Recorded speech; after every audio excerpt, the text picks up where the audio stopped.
itu arsip? Menurut Undang-Undang Nomor 43 Tahun 2009, arsip adalah rekaman kegiatan atau peristiwa dalam berbagai bentuk dan media sesuai dengan perkembangan teknologi informasi dan komunikasi yang dibuat dan diterima oleh lembaga negara, pemerintah daerah, lembaga pendidikan, perusahaan, organisasi politik, organisasi masyarakat, dan perseorangan dalam pelaksanaan kehidupan bermasyarakat, berbangsa, dan bernegara. Menurut jenisnya, arsip dibedakan menjadi arsip dinamis dan arsip statis. Arsip dinamis merupakan arsip yang digunakan secara langsung dalam kegiatan penciptaan arsip dan disimpan dalam jangka waktu tertentu. Arsip statis merupakan arsip yang dihasilkan oleh pencipta arsip karena memiliki nilai guna kesejarahan, telah habis masa retensinya, dan berketerangan dipermanenkan. Pengelolaan arsip dinamis menjadi tanggung jawab pencipta arsip. Pencipta arsip terdiri dari lembaga negara, perguruan tinggi, BUMN dan BUMD, pemerintahan daerah, dan perusahaan.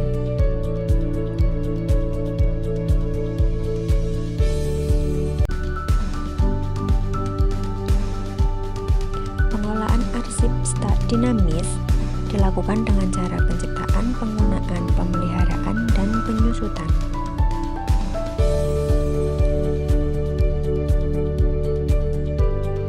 Proses penciptaan arsip dinamis menurut Undang-Undang Nomor 43 Tahun 2009 terdiri dari pembuatan dan penerimaan arsip. Penerimaan arsip diterima dari perangkat daerah maupun dari luar perangkat daerah.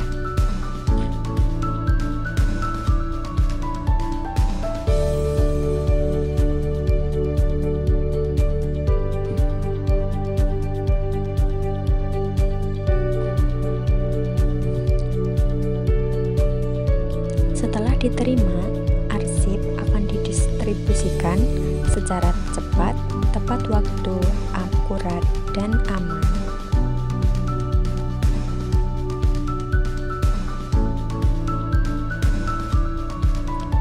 Arsip dinamis dilakukan untuk kepentingan internal pencipta arsip dan kepentingan publik, yaitu dari pemerintahan untuk masyarakat. Penggunaan arsip dinamis disusun berdasarkan pengklasifikan arsip dan daftar arsip. Pemeliharaan arsip dilakukan dengan cara memberikan arsip, menghilangkan noda, menangani arsip basah, memutihkan kertas, mencuci berkas, dan enkapsulasi. Berikut prosedur penyusutan arsip dinamis, yaitu pembentukan panitia, pencocokan fisik dengan daftar, pembuatan daftar arsip usul musnah, penilaian oleh panitia dan persetujuan dari pimpinan pencipta arsip. Tata cara pengelolaan arsip dinamis. Yang pertama yaitu penciptaan. Organisasi A menciptakan atau membuat dokumen yang memiliki peran penting pada organisasi A tersebut, yaitu laporan keuangan.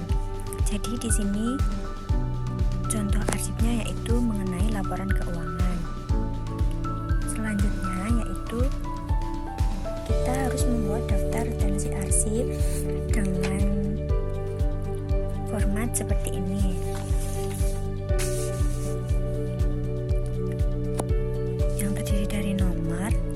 Arsip, jadwal waktu simpan yaitu dari aktif ke inaktif, kemudian keterangan. Nah, di sini kita akan menggunakan laporan keuangan. Untuk nomornya kita isi nomor 1. Untuk jenis arsipnya kita berikan di sini yaitu arsip penting, yaitu laporan keuangan. Nah, jangka waktu simpannya yaitu diaktif yaitu selama 3 tahun dan diinaktif selama 7 tahun. Nah, untuk keterangannya, jadi laporan keuangan ini setelah 10 tahun ke depan kemudian akan dimusnahkan. Setelah proses penciptaan arsip, selanjutnya yaitu melakukan pemberkasan dan juga penyimpanan arsip. Yang harus dilakukan yang pertama yaitu melakukan pelabelan yang terdiri dari indeks dan memberikan kode dengan menggunakan kertas label. Seperti ini kertas labelnya yang dilekatkan pada tab holder, dan ini kita ibaratkan merupakan sebuah tab holder.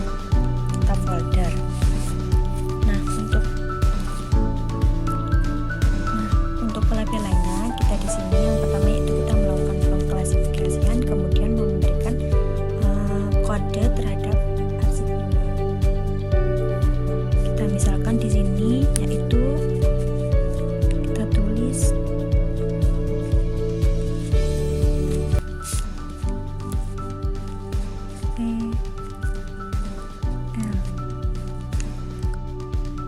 karena di sini tahunnya 2020, maka kita tulis di sini 20. Kemudian kita berikan kode pada keuangan yaitu 04. Nah, kemudian setelah kita melakukan pelabelan pada kertas label, ini kita tempelkan kepada tab holder. Seperti ini. Kemudian untuk arsipnya ini kita masukkan ke dalam tab holder ini.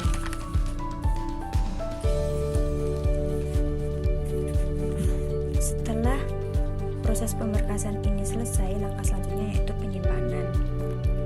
Untuk penyimpanan arsip ini kita masukkan ke dalam filing cabinet. Nah, kita ibaratkan ini merupakan filing cabinet. Tata cara pengelolaan arsip dinamis yang selanjutnya yaitu pemeliharaan. Nah, pemeliharaan sebelum melakukan proses penyimpanan arsip, kita harus menyusun terlebih dahulu daftar arsip aktif. Nah, di sini yaitu kop surat kita isi misalkan organisasi A. Untuk nomor berkasnya kita isi 1, kemudian kode klasifikasinya yang tadi yaitu PL.20.04.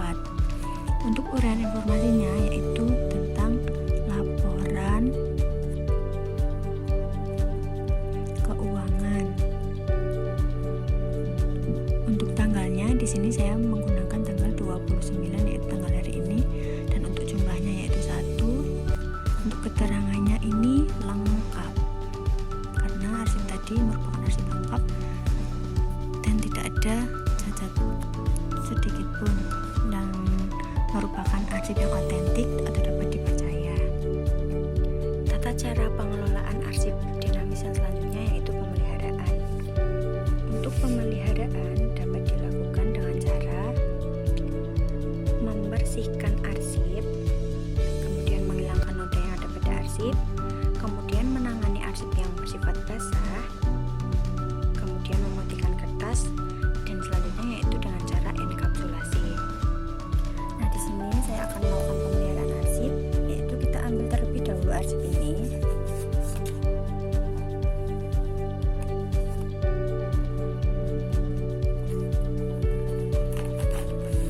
Nah, di sini kita mengibaratkan arsip ini hanya ada kotoran yang dari debu. Nah, di sini saya akan membersihkannya dengan spatula. Anggap saja ini spatula atau kuas yang digunakan untuk membersihkan arsip. Kita cukup membersihkannya seperti ini, biar arsip ini terhindar dari hilang debunya. Langkah terakhir dalam tata cara pengelolaan arsip dinamis yaitu penyusutan. Nah, sebelum melakukan penyusutan terhadap arsip ini, kita harus melihat terlebih dahulu. Kita harus melakukan penyeleksian terhadap arsip ini berdasarkan nilai guna dan juga berdasarkan jadwal retensi arsipnya. Nah, nilai guna itu terdiri dari nilai guna sekunder, primer, dan juga nilai guna hukum. Nah, di sini laporan keuangan ini merupakan bernilai guna primer, yaitu sebagai nilai guna administrasi pada organisasi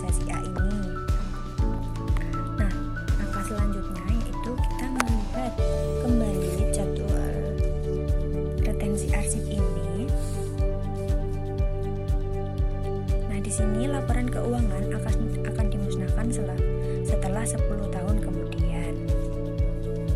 Nah, setelah 10 tahun kemudian, arsip ini akan dimusnahkan. Sebelum melakukan pemusnahan, ada beberapa tahap yang harus dilakukan. Yang pertama yaitu pembentukan PPA.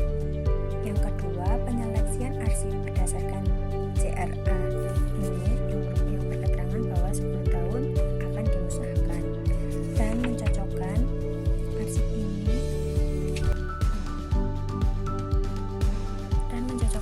ini dengan yang merupakan fisik dari arsip ini dengan yang ada di daftar ini. Nah, di sini berketerangan lengkap, dan seperti yang kita lihat bahwa arsip ini masih lengkap ataupun utuh. Kemudian kita akan melakukan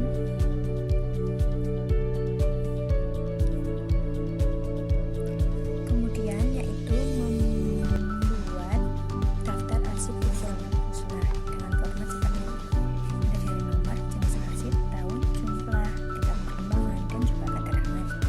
Nah, pertamanya kita isi nomor 1 untuk jenis arsipnya yaitu laporan keuangan, tahunnya yaitu tahun 2020, kemudian yaitu jumlahnya di arsip ini yaitu terdiri dari 1 lembar, kemudian tingkat perkembangan ini merupakan dokumen asli dan bukan merupakan fotokopi. Jadi di sini saya tulis asli. Nah, untuk keterangannya itu kita isi baik. Ini merupakan baik dan tidak cacat apapun dan masih utuh dan juga lengkap. Kemudian harus melakukan penilaian oleh panitia penilai. Kemudian persetujuan dari pimpinan pencipta arsip. Setelah mendapatkan persetujuan dari pimpinan pencipta arsip, langkah yang terakhir yaitu melakukan pemusnahan pada arsip ini dengan disertai dengan berita acara yang disaksikan sekurang-kurangnya 2 pejabat dari unit hukum dan pengawasan dari lingkungan pencipta arsip yang bersangkutan, dan tanda tangan berita acara pemusnahan. Nah, teknik pemusnahan arsip ini dapat dilakukan dengan cara pembakaran, pemusnahan dengan bahan kimia, pembuburan, atau pencacahan. Nah, di sini saya akan melakukan pemusnahan arsip ini dengan cara pencacahan. Karena di sini saya terbatas dengan alat atau sarana dan prasarana, untuk pencacahannya saya menggunakan gunting. Untuk pemusnahan arsip dilakukan pencacahan itu dilakukan dengan mesin pencacah. Karena di sini adanya gunting, jadi saya menggunakan gunting. Nah, kemudian kita melakukan